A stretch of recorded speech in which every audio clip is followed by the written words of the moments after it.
আসসালামু আলাইকুম এবং জামাল হোসেন আবার আপনাদের মাঝে আরেকটি নতুন টিপস নিয়ে উপস্থিত হয়েছি। সকলে জানেন আপনাদের মাঝে কী টিপসগুলো নিয়ে আপনাদের মাঝে উপস্থিত হই। আজকে যে টিপসটি নিয়ে আমি আপনাদের মাঝে উপস্থিত হয়েছি, আমার কমেন্ট বক্সে এক বড় ভাই কমেন্ট করে জানতে চেয়েছেন যে পিজি হাসপাতালে, বঙ্গবন্ধু শেখ মুজিব বিশ্ববিদ্যালয় হাসপাতালে ইউরোলজি ডাক্তার বসে কিনা এবং প্রফেসর পাওয়া যাবে কিনা।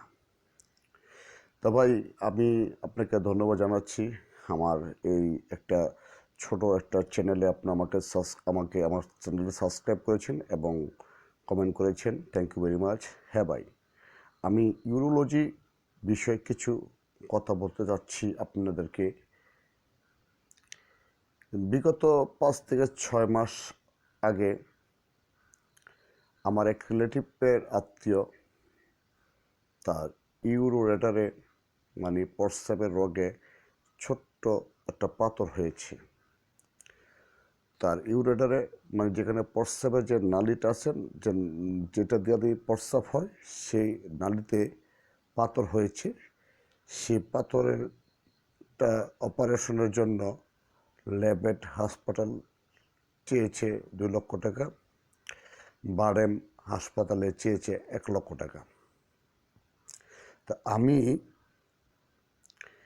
আপনার সুন্দরভাবে আমি কথাগুলি বুঝিয়ে দিচ্ছি। আমার ভিডিওটা লেন্থ হবে, মানে ভিডিওটা অনেক বড় হবে। আপনারা ভিডিওটি সম্পূর্ণ দেখার চেষ্টা করবেন যে পিজি হাসপাতালের চিকিৎসা সেবার মান কতটুকু ভালো, যার কারণে আমি এই কথাটি বলতে যাচ্ছি যে ল্যাবেট হাসপাতালে চেয়েছে 2 লক্ষ টাকা, তারপরে বাডেম হাসপাতালে চেয়েছে 1 লক্ষ টাকা। তারপরে ওই বাডেম হাসপাতালে তাকে অপারেশন থিয়েটার নেওয়ার পরে তারা ব্যর্থ হয়েছে। ইউরোটার থেকে পাথরটাকে বের করার জন্য তারা ব্যর্থ হয়েছে, তারা পারেনি। তারপরে আমি কি করলাম, আমি ইন্ডিয়াতে যোগাযোগ করলাম। ইন্ডিয়াতে যোগাযোগ করার পরে চেন্নাইতে যোগাযোগ করলাম, eastern hospital, kidney eastern hospital এবং ইউরোলজি বিশেষজ্ঞ প্রফেসরের সাথে যোগাযোগ করলাম। যোগাযোগ করার পরে তারা আমাকে বলল যে তোর ডকুমেন্টসগুলো পাঠিয়ে দে, আমরা বোর্ড বসে দেখব। তো আমি মূলত এই ডকুমেন্টসগুলো সম্পূর্ণ সব পাঠিয়ে দিয়েছি, ইমেলের মাধ্যমে পাঠিয়ে দিয়েছি। তারা বোর্ড বসলো। তারা আমাকে বলল যে 3 লক্ষ টাকা লাগবে, 7 দিন তোর মেডিকেলে থাকতে হবে, আর তোর খাওয়া দাওয়া যা খরচ লাগে টোটাল কস্টলি 1 সপ্তাহে তোর 3 লক্ষ টাকা খরচ হবে। তাই আমি রিপিট ওদেরকে বললাম যে আমি পরবর্তীতে আপনাদেরকে জানাবো যে আমি কি করব। তো ওরা চেন্নাই থেকে বারবার আমাকে নক করে, আমার ইমেল পাঠায়, আমার কম্পিউটারে ইমেল পাঠায়। ইমেল পাঠালে আমি ওদেরকে আনসার দিই যে we are Bangali, I have no enough to money for operation. যে আমি বললাম যে আমরা তো বাংলাদেশের লোক, খুব গরিব রাষ্ট্র, গরিব জায়গা তোরা জানোস, কিন্তু এত টাকা আমাদের কাছে নেই এই অপারেশন করার জন্য। পরে পিজি হাসপাতালে ইউরোলজি যে প্রফেসর আছে, ডক্টর দুলাল আহমেদ সাহেব, হাবিব দুলাল সাহেব, ডক্টর হাবিব দুলাল স্যারকে আমরা তাকে দেখালাম। দেখানোর পরে তিনি একটি ইউরেটারের একটা সিটি স্ক্যান দিল। সিটি স্ক্যান দেওয়ার পরে সেই সিটি স্ক্যানটি আমরা করে নিয়ে আসলাম। করানোর পরে তিনি এই পাথরের জন্য 2 মাসের কোর্স ওষুধ দিয়েছেন। ওই 2 মাসের ওষুধ খেয়ে প্রস্রাবের সাথে ইউরেটার থেকে, মানে প্রস্রাবের নালী থেকে তার পাথর বেরিয়ে চলে গেছে। তো দেখেন, এই চিকিৎসার ভারতে চেন্নাইতে কথা বললাম, তারপরে ল্যাবের কথা বললাম, তারপরে আপনি বাডেমে অপারেশন করানোর জন্য নিয়েছিলাম, সেখানেও তারা ব্যর্থ হয়েছে। তাই আমার যে ভাই কমেন্ট বক্সে কমেন্ট করেছেন যে পিজি হাসপাতালে ইউরোলজি বিশেষজ্ঞ ডাক্তার বসেন কি না, হ্যাঁ ভাই, ঢাকা পিজি হাসপাতালে ইউরোলজি বিভাগের ডাক্তার বসেন এবং কোন সময় বসেন, কীভাবে ডক্টরের স্বর্ণাপন্ন হতে পারবেন সে সেটি নিয়ে আমি আলাপ আলোচনা করছি। যদি আপনি সকালে আউটডোরে 30 টাকার টিকিট দিয়ে ডাক্তারের স্বর্ণাপন্ন হন, তাহলে আপনি এখান থেকে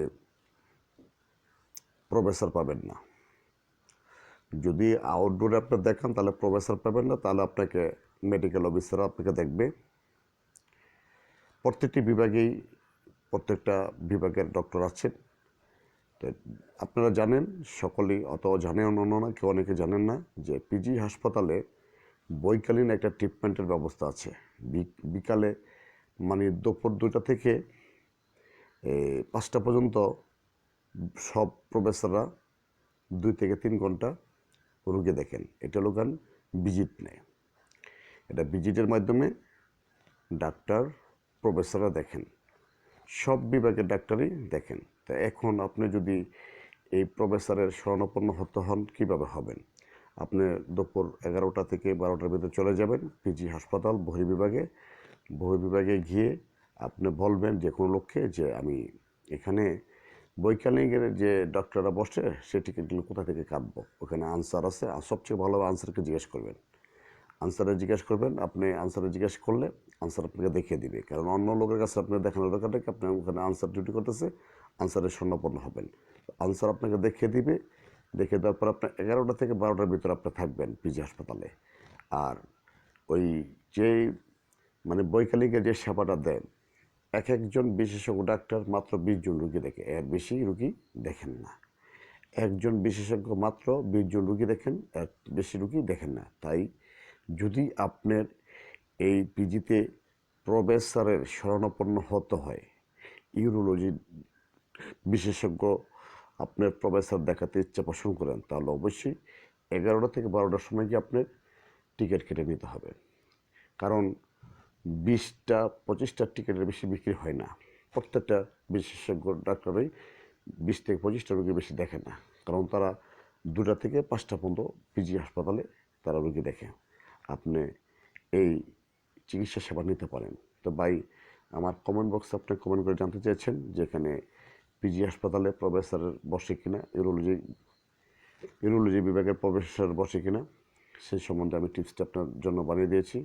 হ্যাঁ ভাই, ইউরোলজিস্টের যে স্পেশালি ডাক্তার প্রফেসর, এখানে আপনি বৈকালীন সেবা নিতে পারেন। বৈকালীন সেবা নিলে সবচেয়ে বেটার হবে। আপনার এখানে খুব ভালো মানের চিকিৎসা সেবা হয়। আপনাকে হিস্ট্রিটা বললাম যে হাবিব দুলাল সাহেব প্রফেসর, ওনায় মাত্র 1,000-1,200 টাকার ওষুধের বিনিময়ে তার পাথর বের করে ফেলেছে। তো যাই হোক ভাই, আমার যতটুকু জানি, যতটুকু অভিজ্ঞতা আমার ইনশাল্লাহ নিয়েছি, যতটুকু জানি এখানে চিকিৎসা সেবার মান খুবই ভালো, যথেষ্ট। আর আপনি এখানে আসলে একটু ধৈর্য ধারণ করে আসতে হবে। এখানে টিকিটটাও কাটতে হবে, আপনার ধৈর্য ধারণ করে অপেক্ষা করে কাটতে হবে। আপনার সময় নিয়ে আসতে হবে। আপনার মানে এখানে যদি চিকিৎসা সেবা নিতে আসেন, তাহলে অবশ্যই সবচেয়ে বড় জিনিস হলো আপনার ধৈর্য ধারণ করতে হবে। কারণ পিজিতে এমন একটা জায়গা, মানে অনেক লোকজন এখানে ভিড় জমায়, প্রতিযোগিতামূলক কম্পিটিশন। যাই যাই যদি আমার এই ভিডিওটা আপনার ভালো লাগে, সকলে কমেন্ট করবেন, লাইক করবেন এবং আমার ভিডিও শেয়ার করবেন। আর এই মূলত চ্যানেলটি খুলেছি আপনাদের উদ্দেশ্যে। যদি মেডিকেলের সম্বন্ধে কোনো তথ্য জানতে চান, আমার কমেন্ট বক্সে কমেন্ট করে জানিবেন। আমি যথাসময় আপনাদের এই কমেন্টের জবাব দেওয়ার চেষ্টা করব। আজ এখানে, আসসালামু আলাইকুম, সুস্থ থাকুন।